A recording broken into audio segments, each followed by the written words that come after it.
GK Honda, एक ही छत के नीचे होंडा की सारी रेंज की गाड़ियां उपलब्ध। पुरानी गाड़ी एक्सचेंज कर आज ही ले जाएं अपनी मनपसंद गाड़ी। आपकी खुशियों का पता GK Honda, Telibandha road, Minocha petrol pump के पास, रायपुर। राष्ट्रीय सिंधी भाषा विकास परिषद द्वारा पूज्य शदारनी दरबार रायपुर में सिंधी भगत पर एक सेमिनार का आयोजन किया गया। ये सेमिनार संत युधिष्ठिर लाल के सानिध्य में किया गया। इस सेमिनार में एनसीपीएसएल के डायरेक्टर चेक अकील अहमद, श्री गोपाल देवनानी एवं श्री जेठालाल वाणी जी उपस्थित रहे।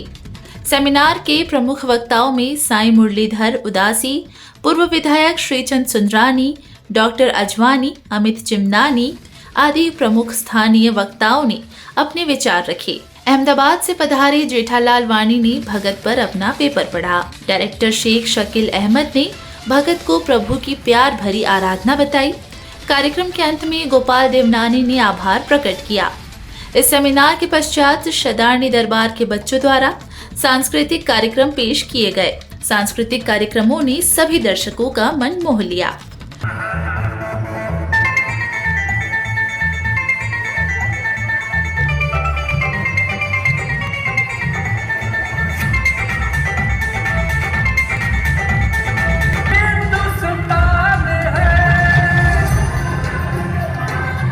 इस नदी को देश की हर एक कहानी याद है, इसको बचपन याद है।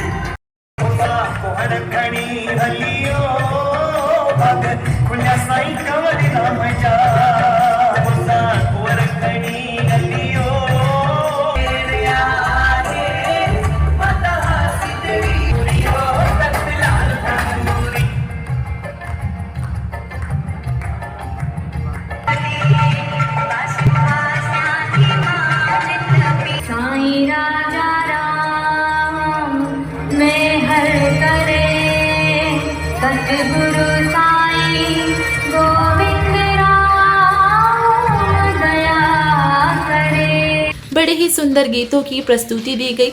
इस सफल सेमिनार में शहर के तमाम गणमान्य नागरिक उपस्थित रहे। इस कार्यक्रम में महिलाओं की भागीदारी भी अच्छी रही। कार्यक्रम का सफल संचालन बंटी घाघरा ने किया। इस सेमिनार में एनसीपीएसएल के डायरेक्टर ने सिंधु यूथ मीडिया से एक विशेष मुलाकात कर राष्ट्रीय सिंधी भाषा विकास परिषद की प्रमुख योजनाओं की जानकारी दी।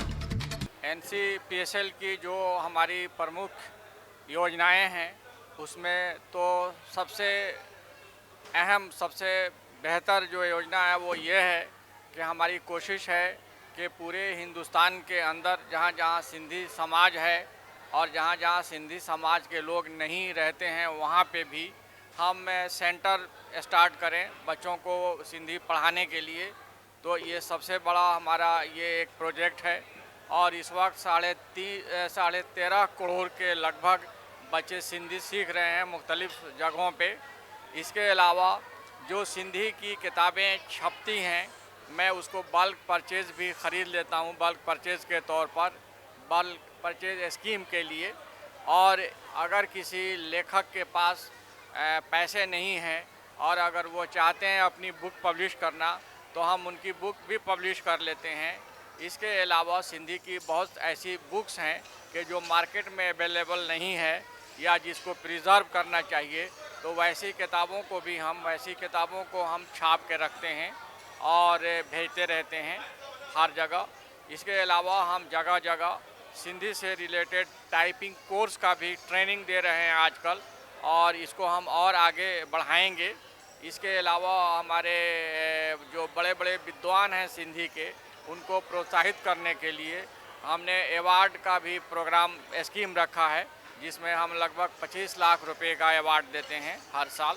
तो ये भी एक हमारा बहुत इम्पोर्टेंट प्रोग्राम है और आने वाले फ्यूचर में हम नए नए योजनाएं बनाएंगे और नए नए योजनाओं के साथ, नए स्कीम के साथ हम बहुत सारे प्रोग्राम को लॉन्च करेंगे। और हमारी कोशिश ये भी रहेगी कि जो सिंधी भाषा है उसको स्किल डेवलपमेंट से जोड़ा जाए, उसको रोज़गार से जोड़ा जाए, ताकि सिंधी पढ़ने वाले बच्चों को ये महसूस नहीं हो कि हम पढ़ के क्या करेंगे। हम एनसीपीएसएल की तरफ से सेमिनार करने के लिए या जो कल्चरल प्रोग्राम करने के लिए अनुदान राशि देते हैं। साल में एक बार हम अप्लाई सारे हिंदुस्तान से लोग करते हैं और उसकी एक कमेटी होती है। वो कमेटी डिसाइड करती है एप्लीकेशन सामने रख करके कि किस किस संस्था को हमें पैसे देना है, अनुदान देना है सेमिनार के लिए और कल्चरल प्रोग्राम के लिए। इसके अलावा खुद हम अपने लेवल पे भी पूरे हिंदुस्तान के अंदर घूम घूम करके सेमिनार करते रहते हैं, प्रोग्राम करते रहते हैं। सर, इसका लाभ कैसे ले सकते हैं? इसका लाभ लेने के लिए सबसे तो पहली बात ये है कि लाभ लेने के लायक हमें बनना पड़ेगा। पूरे हिंदुस्तान के अंदर सिंधी के तई लोगों को जागरूक बनाना पड़ेगा और उन्हें ये देखना पड़ेगा NCPSL के वेबसाइट पे जाके कि हमारे कितने प्रोग्राम्स हैं और इस प्रोग्राम से लाभ लेने के लिए हमें क्या करना पड़ेगा, किस तरह से फॉर्म भरना पड़ेगा। तो उस तरह से वो फॉर्म भरें और अप्लाई करें और हमारी कोशिश होगी कि जितने एप्लीकेशंस आते हैं हम उसको एक्सेप्ट करें, अगर उसमें कोई टेक्निकल प्रॉब्लम नहीं है तब। इसकी पूरी डिटेल हमारे वेबसाइट पे मौजूद है। वहाँ से एक फॉर्म डाउनलोड करना पड़ता है और फॉर्म डाउनलोड करके उसको भरना पड़ता है। उसको भर के बताना पड़ता है कि वो क्या करना चाहते हैं, उसमें कितना बजट इन्वॉल्व है, वो कहाँ प्रोग्राम करेंगे, उसमें कौन कौन से पार्टिसिपेंट्स होंगे, कौन कौन से कल्चर को बढ़ावा देने वाले आर्टिस्ट हैं, उनकी पूरी डिटेल लिख करके हमको देंगे और वो हम कमेटी के सामने रखते हैं। कमेटी डिसाइड करती है कि किसको देना है, किसको नहीं देना है। लेकिन हमारी कोशिश होती है कि जितने एप्लीकेंट आएँ सबको मिले। सर, ये कोई पंजीयनकृत संस्था ही कर सकती है कि लोकल कोई भी संस्था? नहीं, लोकल नहीं कर सकता है। किसी भी सरकारी इंस्टीट्यूशन से फ़ायदा उठाने के लिए ये ज़रूरी है कि NGO होना चाहिए और वो NGO कम से कम 3 साल पुराना हो और भारत सरकार का जो पोर्टल है दर्पण, उसके ऊपर भी रजिस्टर्ड होना चाहिए या कोई इंस्टीट्यूशन भी अप्लाई कर सकता है।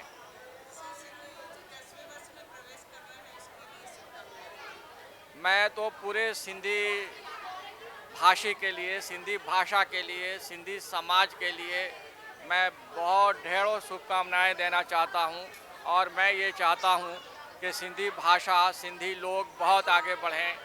मैंने ये भी अक्सर सुना है, आज भी एक वक्ता ने कहा था कि हम सिंध में पैदा हुए, हिंदुस्तान में आए और इधर उधर बिखरते रहे।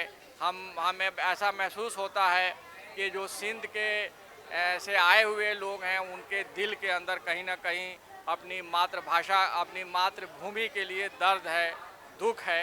तो हम उनसे ये कहना चाहते हैं कि ये पूरा हिंदुस्तान आपकी ही मातृभूमि है और जहाँ तक सिंध स्टेट की बात है तो भारत सरकार पूरी कोशिश में है और हमें उम्मीद ही नहीं बल्कि पूरी यकीन है कि एक दिन सिंध भारत का हिस्सा होगा और सिंधी भाइयों की ये शिकायत दूर हो जाएगी कि हमारा मातृभूमि हमसे छिन गया। भारतीय संस्कृति सभ्यता जी प्रतीक पूज्य सदानी दरबार तीर्थ में अज 19 फरवरी ते राष्ट्रीय भाषा सिंधी विकास परिषद जे तत्वाधान में असां पहल करे पंहिंजे दिल सां हिकु ॾाढो ई सुठो ऐं सभ्यता सां धर्म सां सिंधियत सां जुड़ण वारो प्रोग्राम रखियो आहे कि भगत सेमिनार यानी चौकी परंपरा, भजन कीर्तन जी परंपरा, शब्द ऐं पंहिंजे सॼे समाज सां मिली करे कीअं परमात्मा जे प्रेम में वधंबो आहे, इनखे ई चइबो आहे भगत परंपरा। उन जो आयोजन कयोसीं। रायपुर जी सभिनी संस्थाउनि जा अॻवान आया, प्लस ॾाढा ई सुठा साहित्यकार जेठो लालवानी जी आया, साधु समाज मां साईं मुरलीधर उदासी आया। त भगत परंपरा जे माध्यम सां पंहिंजे अंतःकरण जी सफ़ाई, पंहिंजे ध्यान खे, पंहिंजे शब्दनि खे परमात्मा जे महिमा में लॻाइण यानी इंसानियत जो उत्थान ही भगत परंपरा आहे। निज सिंधी में, प्यारी मोटी मिठड़ी ॿोली सिंधी में हिन प्रकार जो ही प्रोग्राम असांजी ॿोली खे, असांजे अञा बि पुराणी प्राचीन संस्कृति खे वधाईंदो। जेको भक्त कंदो आहे, भक्ति कंदो आहे, उनखे ई परमात्मा मुक्ति ॾींदो आहे।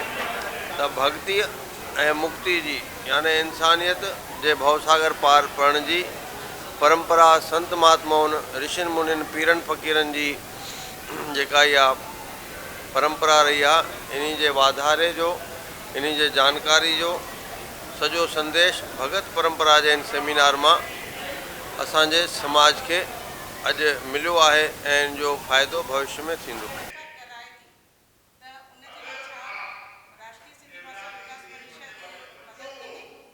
एक्चुअली इहा जेका छेज भगत आहे, इहा कल्चर एक्टिविटी आहे। इनखे फंडिंग करण लाइ मिनिस्ट्री ऑफ कल्चर कराईंदी आहे। असां मिनिस्ट्री ऑफ एजुकेशन जा पार्ट आहियूं। त NCPSL लैंग्वेज खे वधारो करण लाइ कंदी आहे, पर लैंग्वेज सां गॾु गॾु थोरो कल्चरल प्रोग्राम बि करे सघूं था, त उनखे असां फंडिंग करे सघूं था। पर मेन असांखे लैंग्वेज जो प्रमोशन करणो आहे। थोड़ा सा हटके एक बताना चाहूँगा कि राष्ट्रीय सिंधी भाषा विकास परिषद 1947 के बाद भारत में बनी। अगर भारत में सिंध का बंटवारा नहीं हुआ होता, आज ये जो हमारी सिंधी भाषा है, ये जो संपूर्ण भारत था उस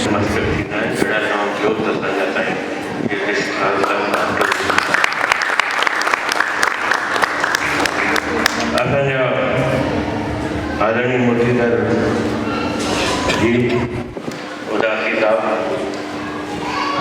और आज के हमारे इस आयोजन के मुख्य अतिथि राष्ट्रीय सिंधी भाषा विकास परिषद के डायरेक्टर शेख अकील अहमद जी डायरेक्टर के रूप में हम सबके बीच में उपस्थित हैं। डॉक्टर अडवाणी साहब